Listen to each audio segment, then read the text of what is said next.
তাহলে ভারতবর্ষ যারা টুকরা টুকরা করতে চাচ্ছে, আমরা বলছি টুকরা টুকরা করিস না, তোরা ভারতবর্ষ তোরা বাপ দাদার নামে লিখে নে, তবে এই ভারতবর্ষ টুকরা করিস না। তাহলে যারা বলছে আমরা ভাগ করে নেব, ওদের আলাদা করে দেবো, আমরা আলাদা করে দেবো, এরা কি পরিচিত দেশপ্রেমিক? দেশপ্রেমিক না। আমরা বলছি ভাগ করিস না, যেমন আছে তেমন থাক, যারা অত্যাচার জুলুম তাদেরকে শাস্তি দেওয়া যাক, ঠিক না বেঠিক? তবে ভাগ করার কথা বলিনি, বারবার করে বলছি আমরা সম্প্রীতি সম্প্রীতি ভালোবাসা ঐক্যবদ্ধ হয়ে আজ থেকে 50 বছর আগে আমরা যেমন ছিলাম, সেই 50 বছরের আগের ভারতবর্ষ আমাদের ফিরিয়ে দেওয়া হোক। আমরা ডিজিটাল চাই না, কথা ঠিক না বেঠিক? আমরা ডিজিটাল চাই না। 50 বছরের আগে যে ভারতবর্ষ যে অবস্থা ছিল, ওই ভারতবর্ষ আমাদের কাছে ফিরিয়ে দেওয়া হোক।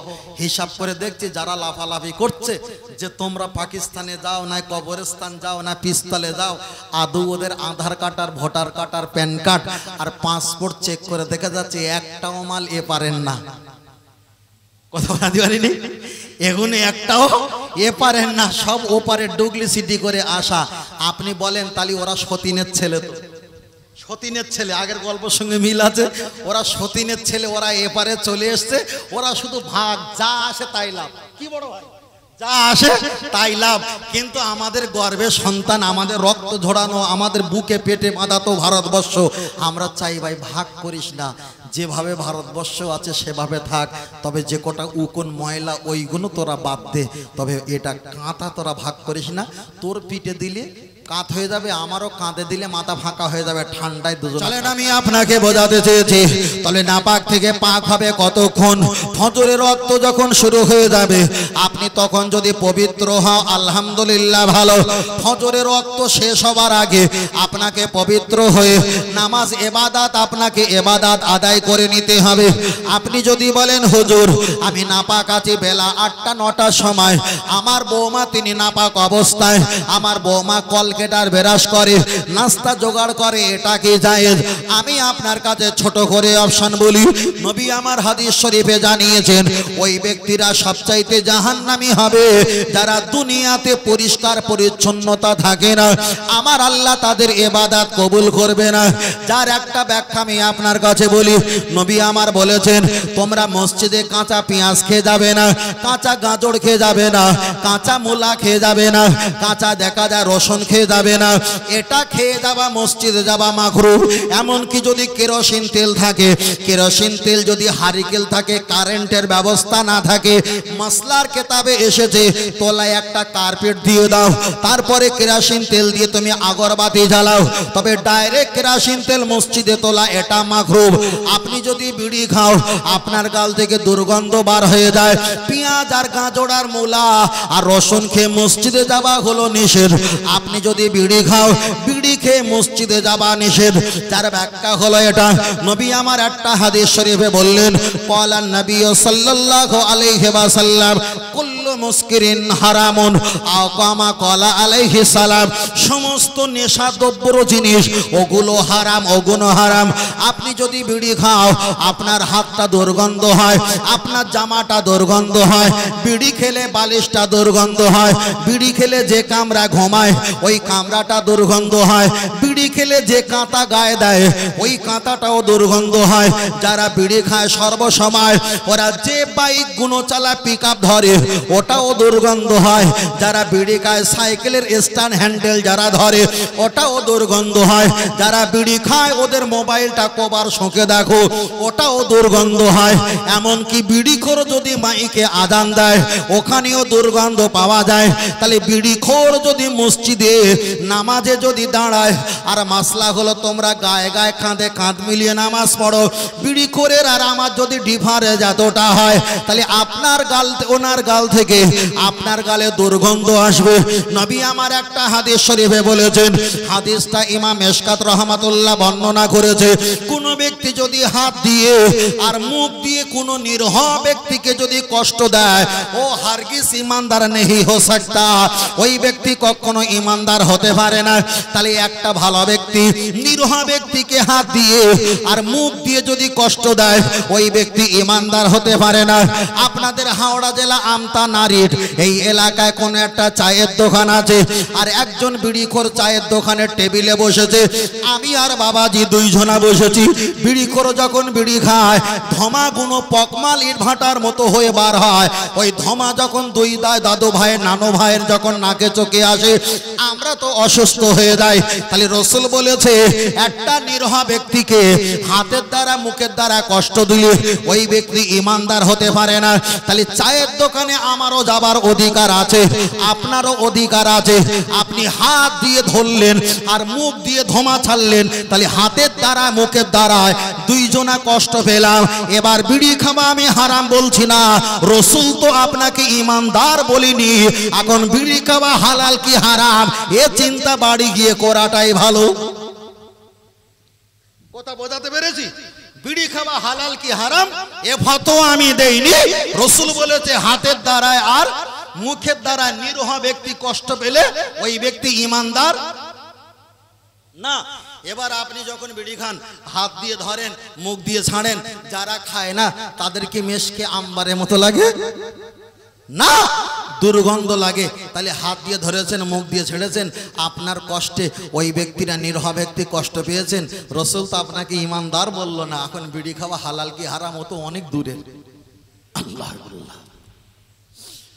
ও আমার জওয়ান যুবকেরা চলেন একটা বার আগিয়ে যাওয়া যায় লক্ষ্য করে দেখা যায় তাহলে বৌমা বেলা করে গোসল করতে পারবে কিনা আমার মশলা ছিল ওটা না না বৌমা বেলা করে গোসল করতে পারবে না তার কারণ হলো বৌমা যদি বেলা 11টা 10টার সময় ওঠে একটা যদি চাল কোড়ানি হাঁটি হাঁড়ি একবার যদি মেটে কিংবা চালের বস্তায় হাত দেয় আমার রাসূল বলেছে বরকত কমে যাবে কোনো মহিলারা ভালো বলতে পারবে নাপাক অবস্থায় যদি একটা বার ভাত রান্না করে আমার আল্লাহ বরকত দেয় না এটাও প্রতি বাড়িতে প্রমাণ আছে নাপাক অবস্থায় যদি ওরা ভাত রান্না করে গোলা পর্যন্ত ভাত হয় আর নাপাক অবস্থায় ভাত রান্না করলে পেট কানা পর্যন্ত ভাত হয় আমার আল্লাহ বরকত কমিয়ে দেয় আপনি যদি প্রতিনিয়ত নাপাক অবস্থায় থাকেন সংসারে রহমত আর বরকত থাকবে না আপনি ফারাফা ইয়াদাইহি আল্লাহ দরবারে দোয়া চাইবে আল্লাহ আপনার মতো নাপাক বান্দা বান্দির দোয়া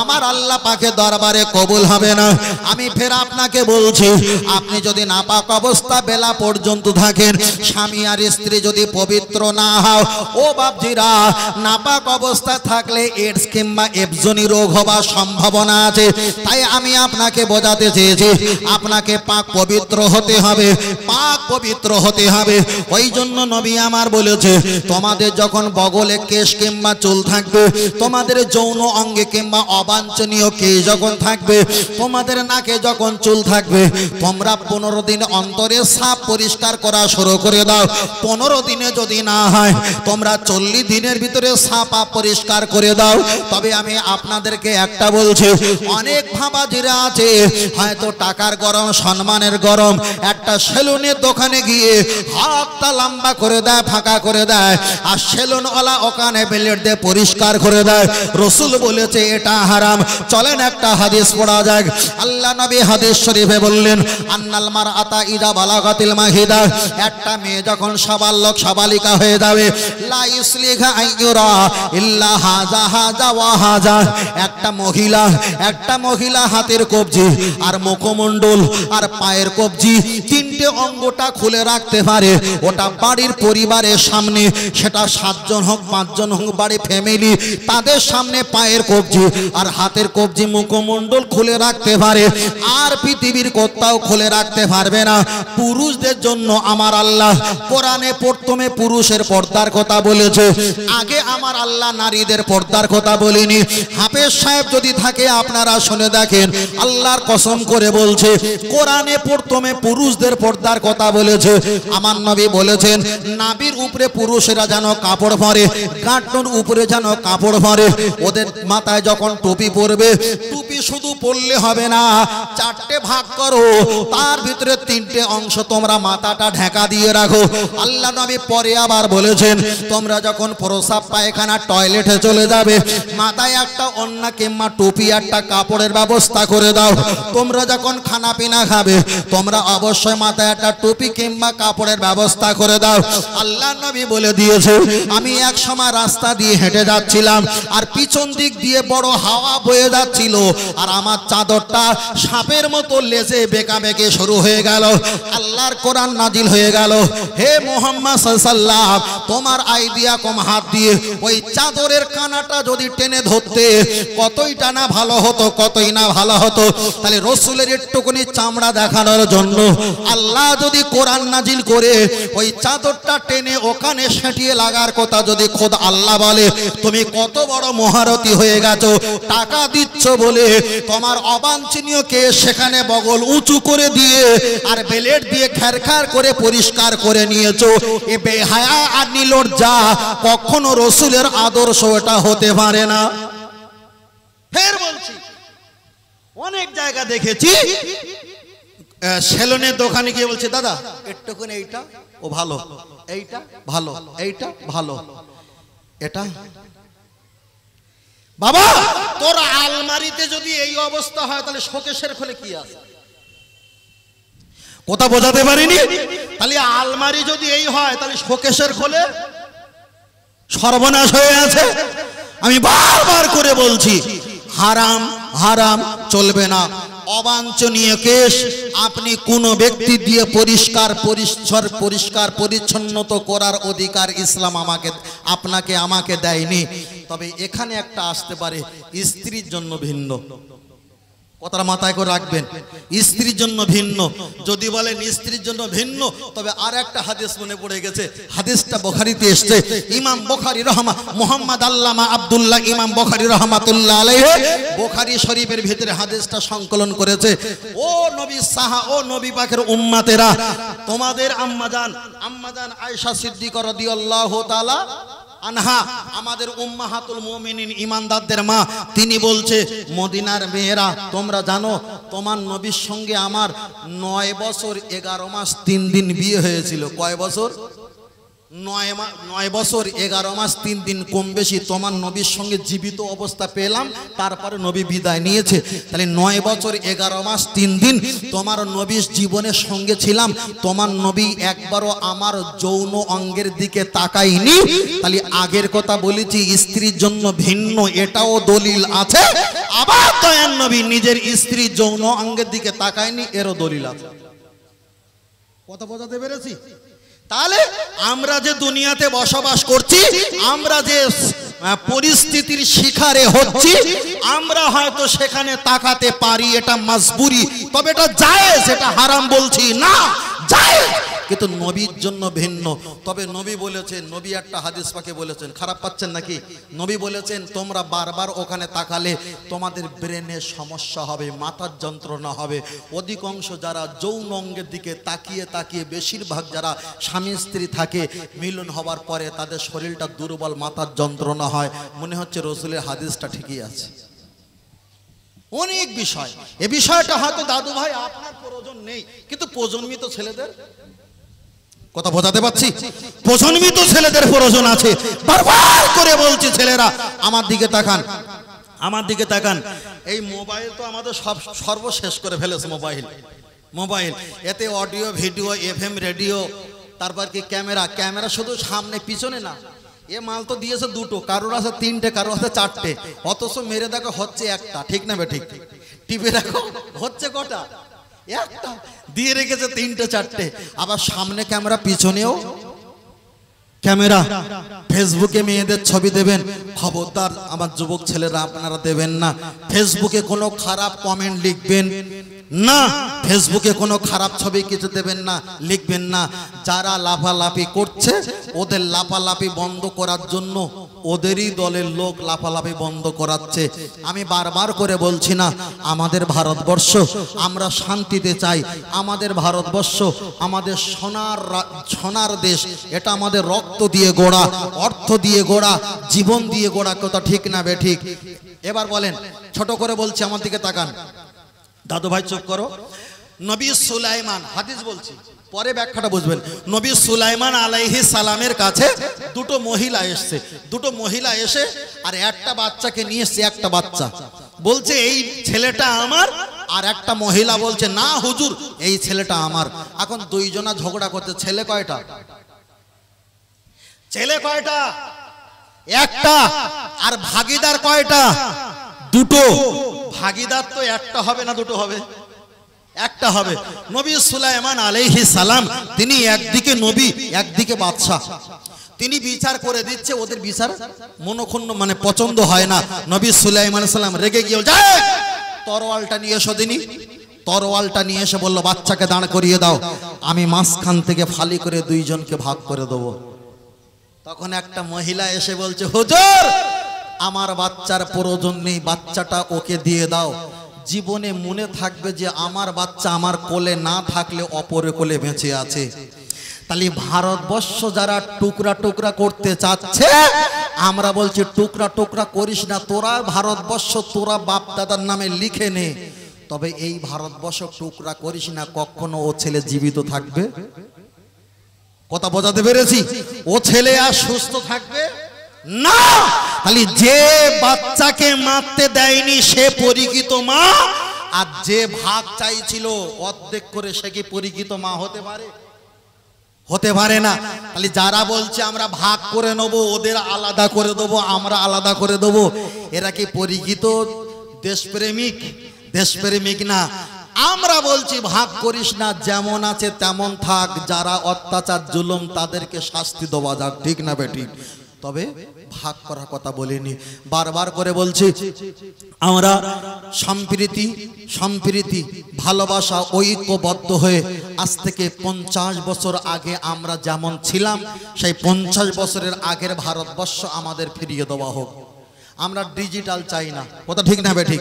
আমরা ডিজিটাল চাই না। 50 বছরের আগে যে ভারতবর্ষ যে অবস্থা ছিল ওই ভারতবর্ষ আমাদের কাছে ফিরিয়ে দেওয়া হোক।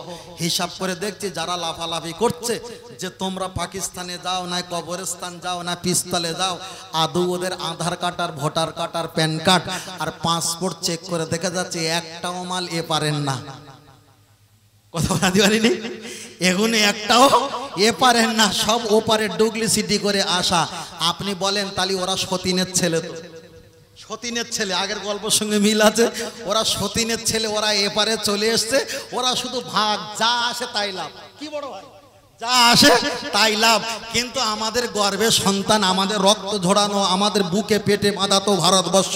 আমরা চাই ভাই ভাগ করিস না, যেভাবে ভারতবর্ষ আছে সেভাবে থাক। তবে যে কটা উকুন ময়লা ওইগুলো তোরা বাদ দে। তবে এটা কাঁথা তোরা ভাগ করিস না। তোর পিঠে দিলে কাঁধ হয়ে যাবে, আমারও কাঁধে দিলে মাথা ফাঁকা হয়ে যাবে। ঠান্ডায় দুজনা কাঁপবো। কথা বোঝাতে পারিনি?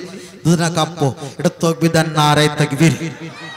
আর এটা জোরে বলেন নারে তাকবীর।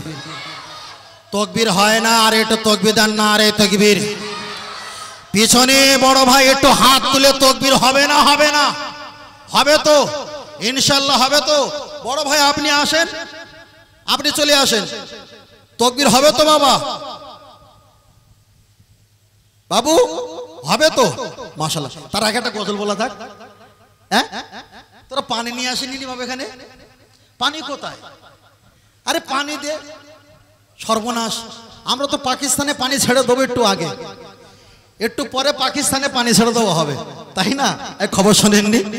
পাকিস্তানে পানি ছেড়ে দেবে, পাকিস্তান বুড়ে যাবে।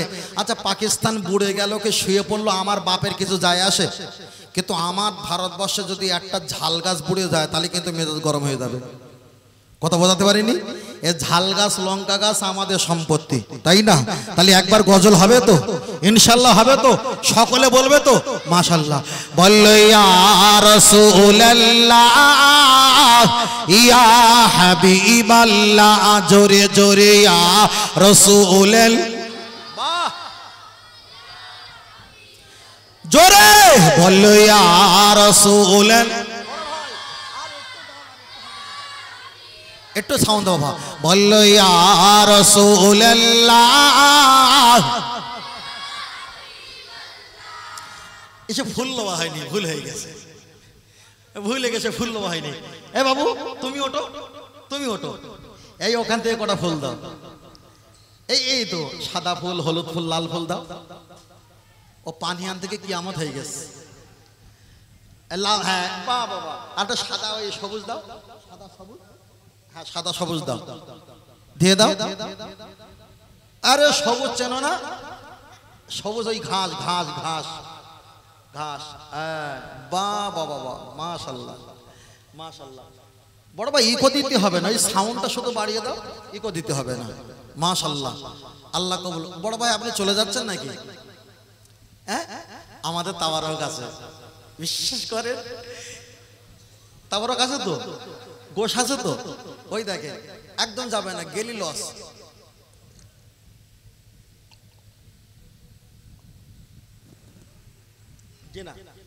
তাহলে গজল হবে ইনশাআল্লাহ।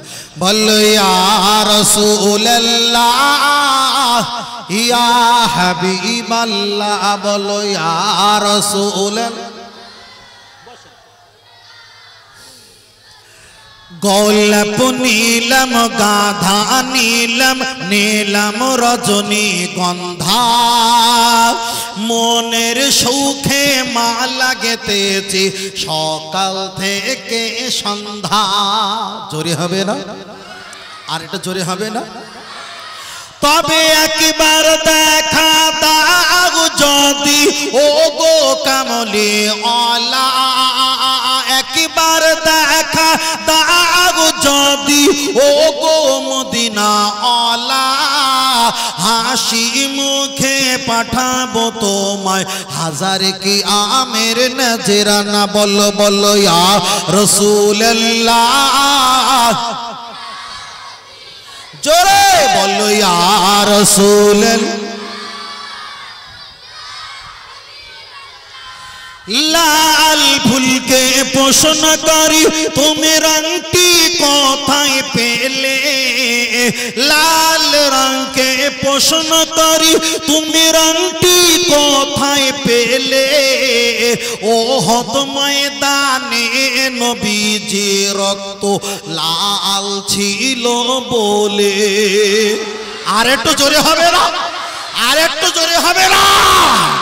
হলুদ ফুলকে প্রশ্ন করি তুমি রংটি কোথায় পেলে, হলুদ ফুলকে প্রশ্ন করি তুমি রংটি কোথায় পেলে, নূর নবীজির নূরানি চেহারা হলুদ ছিল বলে। আর একটু জোরে বলে। তাই লাল হলুদের দোকান থেকে তুলে গেঁথেছি মালা, সুযোগ পেলে দাঁড়িয়ে পাঠাবো হাজার কি আমের নজরানা। তবে একবার দেখা দাও যদি ও গো কামলি ওয়ালা, একবার দেখা দাও যদি ও গো মদিনা ওয়ালা, হাসি মুখে পাঠাবো তোমায় হাজার কি আমের নজরানা। বলো বলো বলো বলো ইয়া রাসূলুল্লাহ, জোরে বলো ইয়া রাসূলুল্লাহ। বাহ। সাদা রঙকে প্রশ্ন করি তুমি রংটি কোথায় পেলে, সাদা রঙকে প্রশ্ন করি তুমি রংটি কোথায় পেলে, নূর নবীজির নূরানি দাঁত সাদা ছিল বলে। আর একটু জোরে হবে না? আর একটু জোরে হবে না? সবুজ রঙকে প্রশ্ন করি তুমি রংটি কোথায় পেলে, জান্নাতি হুরে নারীর পোশাক সবুজ থাকবে বলে।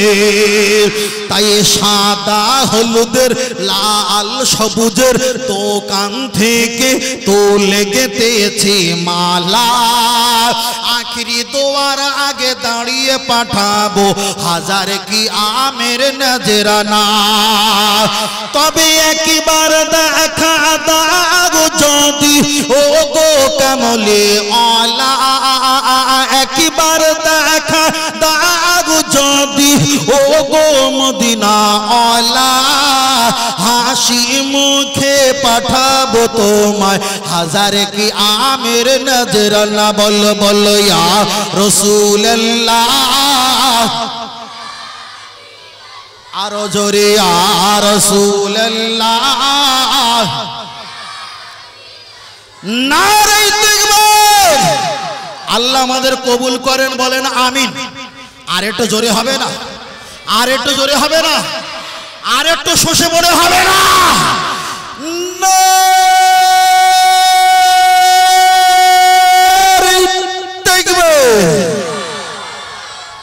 না নারীর এলাকার লোকের রাগ নেই এলাকার লোকের রাগ নেই ছেলেরা তাকবীর দিতে পারছো না কেন আরে তাকবীর জোরে দিতে হবে তার কারণ তাকবীর হবে কি করে সকাল হলে হরিকতি আমলকি বয়রা অর্জুন কালমেঘ রজনী বিমল তুলসী শেখর শান্তি মোসাফির দিলবার চুটকি রাকেশ খনি রাজা খৈনি কলকাতা শিয়ালদার কোচা খৈনি তাই না এত পরিমাণ ছেলেরা খায় তাহলে তাকবীরটা হবে কি করে তাহলে আরেকবার তাকবীর হবে না হবে না এই চেয়ারওয়ালা ভাই তো তাকবীরটা তো জোরে দিতে হয় বেশি তুই বড় পাকা দখল করে বসে আছিস তাহলে তাকবীর হবে তো হবে তো ইনশাআল্লাহ তাহলে আরেকবার হবে তো হাত উঁচু করে হবে তো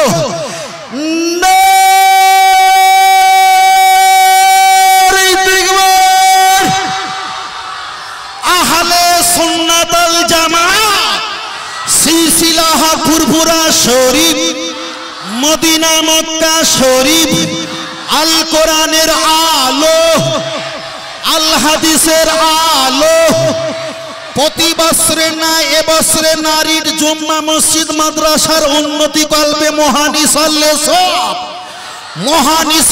সব নারী মোটামুটি ঠিক আছে তবে 7 নাম্বার পেয়েছে 10 হয়নি জি কত নাম্বার হয়েছে 7 আরে আমার কটা দাদু বসে রয়েছে তো আর দাদু আর নাতি থাকলে একটু পাকামো হয় ঠিক না বেটি আমি আমার দাদুরে জিজ্ঞেস করলাম দাদু তুমি বিয়ে করেছো আমার দাদার জিজ্ঞেস করেছে যে দাদা আপনি বিয়ে করেছেন তা বলছে শালা বিয়ে না করলে তুই হয়েছে শিকারে আরে তাও তো ঠিক আমি বললাম তো বিয়ে পড়িয়েছে কে তা বলতেছে তখনকার মোল্লা ছিল মোল্লা বলতো না মোল্লা ছিল আমি বলে দাদা এতক্ষণ ভালো ছিল এবার কিন্তু মিথ্যে কথা হচ্ছে বিয়ে কিন্তু আমাদের মোল্লা পড়ায় মোল্লা মানে ইমাম সাহেব ওই মোল্লাজি বলতো না আগে দাদি নানিরা মোল্লাজি ইমাম সাহেব বিয়ে পড়ায় না আপনাদের আমাদের বিয়ে পড়ায় কে আপনাদের এলাকা বিয়ে পড়ায় কে ধরা পড়ে ভাই ওই কথা বলে আমার দাদা ধরা পড়েছে আপনি ছাড় যাবে ইমাম সাহেব বিয়ে পড়ায় না ইমাম সাহেব কি করে নিম পাতা বেঁকা বেঁকা খেতে লাগে তেতো এদের দুজনের ভালোবাসা করে দিয়ে নবী ইউসুফ জুলাইখার মতো লা ইলাহা ইল্লাল্লাহ মুহাম্মাদুর রাসূলুল্লাহ ভাই 200 টাকা দাও 12টা 24 হয়ে যা 6 মিনিট পর জোহরের আজান দিতে হবে ইমাম সাহেব কি বিয়ে পড়ায় ইমাম সাহেব বিয়ে পড়ায় না কাজী সাহেব ও 9 জায়গা সই নেবে 8 জায়গা টিপ নিয়ে নেবে ও নিয়ে আর একটা জায়গা যাবে ও বিয়ে পড়ায় না বিয়ে পড়ায় কি আপনাদের হলো থানা কোনটা আমতা আমতা হাওড়া জেলা আমতা পশ্চিম রানীর তাই তো পশ্চিম রানীর নিবাসী মোহাম্মদ শেখের তৃতীয় কন্যা মোসাম্মদ খাতুনকে 5001 টাকা দেন মহারের আওয়াজে 2 জন সাক্ষ্য সহ তোমার কাছে আসি ভুলে যাচ্ছি আরে দাদু হাত না দিলে হয় হাত দাও আর ওকে হিত থেকে বলি ভাই হাত না দিলে বিয়ে শাদীর লাইন হয় ভাই হয় না আরে হাসছো কেন কথা বলছো কেন না হাওড়া জেলা নিবাসী পশ্চিম নারীর অন্তর্গত মোহাম্মদ শেখের তৃতীয় কন্যা মোসাম্মদ খাতুনকে 5001 টাকা দেন মহারের আওয়াজে 2 জন সাক্ষ্য সহ তোমার কাছে আসিয়াছে তুমি রাজি হইয়া সাক্ষ্য দিকে সম্মুখে বলুন শরিয়াত মোতাবেক অনুযায়ী নিকাহ শাদী বিবাহ আল্লাহর রাস্তে কবুল করিলাম তাহলে বিয়ে পড়ায় কে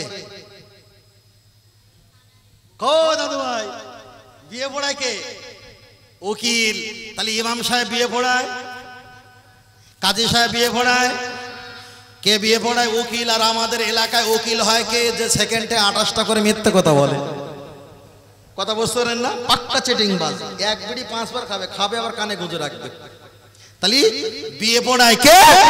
উকিল। আর উকিল হয় সবচাইতে ধোঁকাবাজ, মিথ্যাবাদী। পৃথিবীতে দুটো মিথ্যার ব্যবসা, একটা হলো কোর্টের উকিল, আর একটা হলো ঘটক কিংবা মেয়ে ছেলে দেখার জন্য যিনি দায়িত্ব নেয়। এরা একটু মিথ্যা কথা বলে। এই মিথ্যা কথাটা বলা মহাপাপ। ইসলামে মিথ্যা কথা বলার জায়গা ক জায়গায় আছে বলে দেবো কি? তোর আবার বদমাইশ করবি নি তো? আবার ছেলেরা বদমাইশ করবি না তো? কটা জায়গায় মিথ্যে কথা বলা আছে বলি। মায়েদের আগে বলি, যদি কোনো মেয়ে কোথাও যদি ধর্ষণ শিকার হয়, মশলা বলছি মশলা, যদি কোনো মেয়ে কোনো জায়গায় ধর্ষণের শিকার হয়, রেপ শিকার হয়, ধর্ষিত শিকার হয়, তাকে যদি কোনো স্বামী বিবাহ করে, সে যদি বাসর ঘরে বলে যে তুমি অমুক জায়গায় হয়েছিলে, এই ছবি এই ছবি, যত রকমের কসম আছে সব কসম খেতে পারে, গোনা হবে না। তাহলে এবার ছেলেরা মনে করে তাহলে আমার সেই হারামখোর শয়তানটা ও তাহলে কসম খাচ্ছিল, নিশ্চয়ই কোনো হুজুরের ওয়াজ শুনেছিল।